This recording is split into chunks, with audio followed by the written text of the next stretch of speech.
கர்த்தருடைய பரிசுத்த நாமத்திற்கு மகிமை உண்டாவதாக. தினம் ஒரு மிஷனரி பொன்மொழிகளில் இன்று நாம் பார்க்க இருக்கும் மிஷனரி பெயர் ராக்லான்.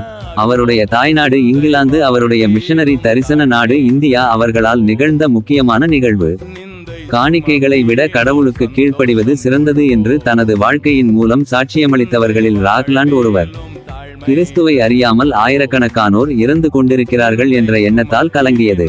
அவர் ஆரம்பத்தில் அதை புறக்கணிக்க முயன்றாலும் இறுதியில் அவர் சிந்தனைக்கு அடிபணிந்து கடவுளின் அடையாளத்தில் முன்னேறினார். அவர் 1846 இல் ஒரு மிஷனரியாக இந்தியாவின் மெட்ராஸில் இறங்கினார். இந்தியா வந்தவுடன் ராக்லாண்ட் தமிழ்நாடு முழுவதும் ஆய்வு செய்து தற்போதுள்ள மிஷனரி பணிகளை புரிந்து கொள்ளவும் நற்செய்தி இன்னும் ஊடுருவாத இடங்களை அடையாளம் காணவும் செய்தார்.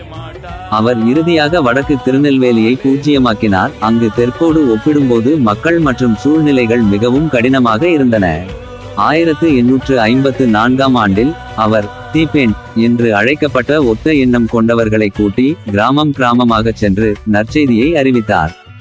இசைக்குழுவினர் ஒரு கிராமத்தில் 20 நாட்கள் தங்கி தனிப்பட்ட சுவிசேஷம், தெரு பிரசங்கம் மற்றும் பிரார்த்தனை கூட்டங்களை நடத்தி அநேகரை தேவனுக்குள் நடத்தினார். ஒரு கிராமத்தில் ராக்லாண்ட் மற்றும் தீபேண்ட் உறுப்பினர்கள் கிராமங்களில் இருந்து விரட்டியடிக்கப்பட்டனர், கற்களை எறிந்தனர், மோசமாக நடத்தப்பட்டனர், சில சமயங்களில் தாக்கப்பட்டனர். ஆயினும்கூட கிறிஸ்துவின் மீதான அவர்களின் அர்ப்பணிப்பையும் இழந்தவர்களுக்கான அன்பையும் எதுவும் தடுக்க முடியாது. ராக்லாந்தை கிராம மக்கள் கற்கள் மற்றும் குச்சிகளால் விரட்டியடித்த இடம் சிவகாசி. அந்த சம்பவம் கிறிஸ்துவுக்காக அந்த கிராமத்தை வெல்ல அவரை மேலும் தூண்டியது. சிவகாசிக்கு தெற்கே ஒரு நிலத்தை வாங்கி தனது கடைசி காலம் வரை தூது பணி செய்தார். அவர் வாழ்ந்த காலத்தில் அவரது உழைப்பின் பலனை காணவில்லை என்றாலும் அவரது முயற்சியால் வட திருநெல்வேலியில் பல தேவாலயங்கள் நிறுவப்பட்டது. ராக்லாந்து அவர்களுடைய பொன்மொழிகளில் ஒன்று, நற்செய்தி பணியில் வெற்றியடைய தீட்டும் திட்டங்களில் மிகச் சிறந்த வழி இயேசு காட்டிய வழியே, அது கோதுமை மணி போல் நிலத்தில் விழுந்து சாவதே.